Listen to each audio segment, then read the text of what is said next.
Welcome to சுடுதண்ணி. இன்னைக்கு 26 days of 8 to 6 சேலஞ்சில் நம்ம பார்க்க போகிறது எல்கான லசானியா எப்படி பண்ணுறதுன்னு பார்த்துடலாமா? லசானியாலாம் கடையில் தான் வாங்கணுமா என்ன? கடையை விட டேஸ்ட்டாக வீட்டிலே பண்ணலாம். இதோட இன்க்ரீடியன்ஸை நான் டிஸ்கிரிப்ஷன் பாக்ஸில் கொடுக்குறேன். இப்போ வாங்க சேர்ந்து சமைக்கலாம். ஃபர்ஸ்ட் இதுக்கு நம்மளுக்கு லசானியா ஷீட்ஸ் வேணும். அதை நம்ம பாயில் பண்ணி எடுத்துக்கலாம். லசானியா ஷீட்ஸ் கடையிலே கிடைக்கும். இது ஒரு வகையான பாஸ்தா தான். பாஸ்தாவை வேக வைக்கிற மாதிரி இந்த ஷீட்டையும் நீங்கள் வேக வச்சு எடுத்துக்கணும்.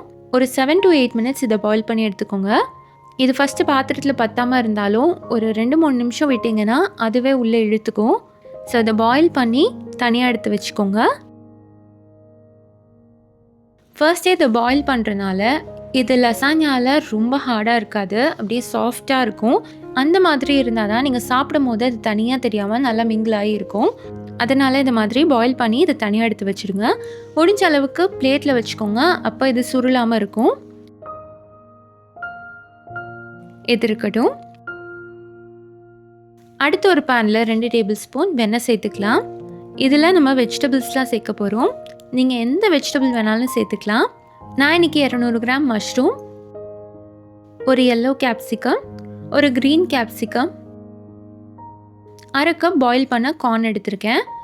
வெஜிடபிள்ஸ் நம்ம சேர்க்குறது தான், நம்மளோட ப்ரிஃபரன்ஸ்க்கு ஏற்ற மாதிரி சேர்த்துக்கலாம். ஆனால் மஷ்ரூம் அண்ட் கார்னோட காம்பினேஷன் ரொம்பவே நல்லாயிருக்கும், அதனால் இதை நான் எடுத்திருக்கேன். இதை நல்லா சாட்டே பண்ணிக்கலாம். இதை சாட்டே பண்ணி வச்சுக்கிட்டிங்கன்னா பேக்காய் வரும்போது நல்ல ஒரு வாசமாக அரோமேட்டிக்காக இருக்கும். நீங்கள் மஷ்ரூம் சேர்த்திங்கன்னா அதுவே தண்ணி விடும், அதுலேயே இது குக் ஆகிடும். மஷ்ரூம் இல்லை, நீங்கள் வேறு வெஜிடபிள்ஸ் தான் எடுக்கிறீங்க அப்படின்னா கொஞ்சமாக தண்ணி தெளித்து இதை வேக விடுங்க. அப்போ நம்மளுக்கு அடி பிடிக்காமல் நல்லா வெந்து வந்துடும். இதோட ஒரு 1/2 டீஸ்பூன் உப்பு சேர்த்துக்கலாம். சேர்த்துட்டு நல்லா சாட்டே பண்ணி விட்டுருங்க. இப்போ பார்த்தீங்கன்னா இது நல்லா வெந்து வந்துருச்சு. இதை வெறுமனை சாப்பிட்டாலே சாப்பிட்ற மாதிரி இருக்கணும், அந்தளவுக்கு நல்லா குக்காக இருக்கணும். இப்போ இந்த வெஜிடபிள்ஸ் எடுத்து தனியாக வச்சிடலாம். அடுத்து இதே பேனில் 1 டேபிள் ஸ்பூன் எண்ணெய் சேர்த்துக்கலாம். இதில் ஒரு மீடியம் சைஸ் வெங்காயம் சேர்த்து லைட்டாக சாட்டே பண்ணிக்கோங்க. இது ரொம்ப அப்படியே கண்ணாடி மாதிரி வரக்கூடாது, லைட்டாக சாட்டே பண்ணால் போதும். நம்மளுக்கு கொஞ்சம் அந்த ரா டேஸ்ட் வேணும், ரொம்ப ரோஸ்டட் ஃப்ளேவர் வந்துடக்கூடாது. ஸோ இது லைட்டாக சாட்டே பண்ணோன்னே நம்ம கார்லிக் சேர்த்துடலாம். பூண்டை நல்லா குட்டி குட்டியாக கட் பண்ணி சேர்த்துக்கோங்க. இதில் ஒரு சின்ன டிப் என்னென்னா, உங்களால் ரொம்ப குட்டியாக கட் பண்ண முடியல, கஷ்டமாக இருக்குது அப்படின்னா மிக்சியில் ஒரே ஒரு சுற்று போட்டு எடுத்திங்கன்னா ஒரு மாதிரி கொரன்னு ரெடி ஆகிடும். ஸோ அது மாதிரி இருக்கும் போது இது யூஸ் பண்ணிக்கலாம். கார்லிக்கையும் லைட்டாக சாட்டே பண்ணால் போதும். கூடவே 2 தக்காளியாக அரைச்சி சேர்த்துக்கலாம். சேர்த்துட்டு நல்லா மிக்ஸ் பண்ணி விட்டுருங்க. இந்த தக்காளி இருக்க தண்ணியெல்லாம் நல்லா போய் ட்ரை ஆகணும், அந்தளவுக்கு வேக வச்சு எடுத்துக்கோங்க. இப்போ நல்லா இந்த மாதிரி வந்ததுக்கப்புறமா இதில் நம்ம 1 டேபிள் ஸ்பூன் டொமேட்டோ கெச்சப், அதோட 1 teaspoon oregano, 1 teaspoon chilli flakes, 1/4 teaspoon உப்பு சேர்த்துட்டு நல்லா மிக்ஸ் பண்ணிக்கலாம். நல்லா மிக்ஸ் பண்ணதுக்கப்புறமா லைட்டாக தண்ணி தெளித்து இன்னொரு தடவை கலந்து விட்டுருங்க. ஒரு 2-3 நிமிஷம் இது அடுப்புலேயே இருக்கட்டும்.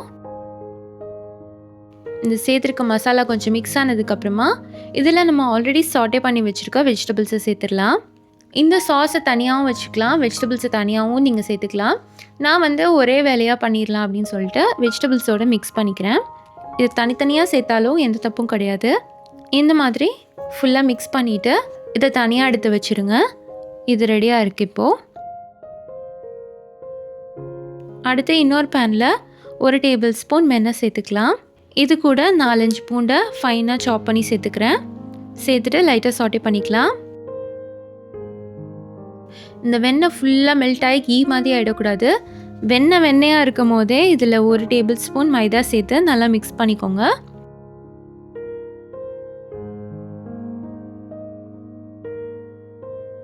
கட்டி இல்லாமல் ஒன்று போல் கலந்ததுக்கப்புறமா இதில் ஃபஸ்ட்டு 1/2 கப் பால் சேர்த்துக்கலாம்.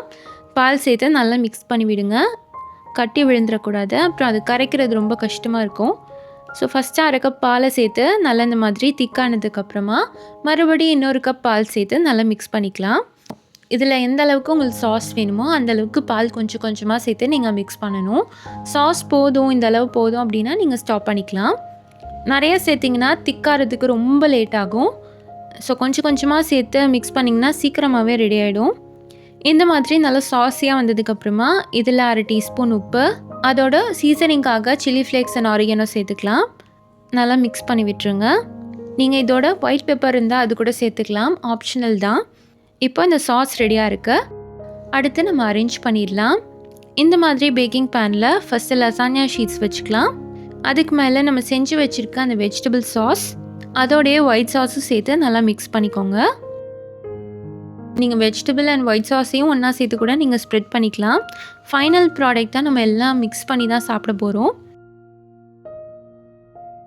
மறுபடி லேயர்ஸ் வச்சுட்டு மறுபடி வேக வச்ச லசானியா ஷீட்ஸ் வச்சுட்டு அதே மாதிரி சாஸ் ஸ்ப்ரெட் பண்ணிக்கோங்க. இந்த தடவை மேலே கொஞ்சம் சீஸ் ஸ்ப்ரெட் பண்ணிக்கிறேன். திருப்பி இதே 3 லேயர்ஸாக நான் ரிப்பீட் பண்ணுறேன். ஸோ ஃபைனலாக மேலே இந்த மாதிரி டாப்பிங் மாதிரி ஆட் பண்ணிவிட்டு கொஞ்சம் சீஸோடு மிக்ஸ் பண்ணி வச்சுருக்கேன். அவ்வளோதான், இது இப்போ ரெடியாக இருக்குது. அடுத்து இதை நம்ம பேக் பண்ணணும். இதை 170 to 180 டிகிரி செல்சியஸில் ஒரு 35 மினிட்ஸ் பேக் பண்ணி எடுத்துக்கோங்க. சூப்பராக பேக்காகி வந்துடும். நீங்கள் மேலே சீஸ் மட்டும் வைக்கிறீங்கன்னா கவர் பண்ணி பேக் பண்ணுங்கள். இல்லை நீங்கள் மிக்ஸ் பண்ணி தான் வைக்கிறீங்கன்னா கவர் பண்ணணுன்ட்டு இல்லை. ஸோ செம்ம சூப்பரான லசானியா இப்போ ரெடி ஆகிடுச்சு. இந்த மாதிரி டேஸ்டான வெஜிடபிள் லசானியா செல்லர் கெஃபேஸில் தான் கிடைக்கும். அது ரொம்ப ரொம்ப காஸ்ட்லியாக இருக்கும், நான் நிஜமாக சொல்கிறேன். ஆனால் இது செம்ம டேஸ்டான ஒரு ரெசிபி. கண்டிப்பாக ஒரு சூப்பரான டின்னர் நீங்கள் சாப்பிடணுன்னு ஆசைப்பட்டீங்கன்னா இதை நீங்கள் ட்ரை பண்ணி பார்க்கலாம். இந்த வீடியோ உங்களுக்கு பிடிச்சிருந்தால் லைக் பண்ணுங்கள். சுடு தண்ணி சேனலை சப்ஸ்கிரைப் பண்ணுங்கள். தேங்க்யூ.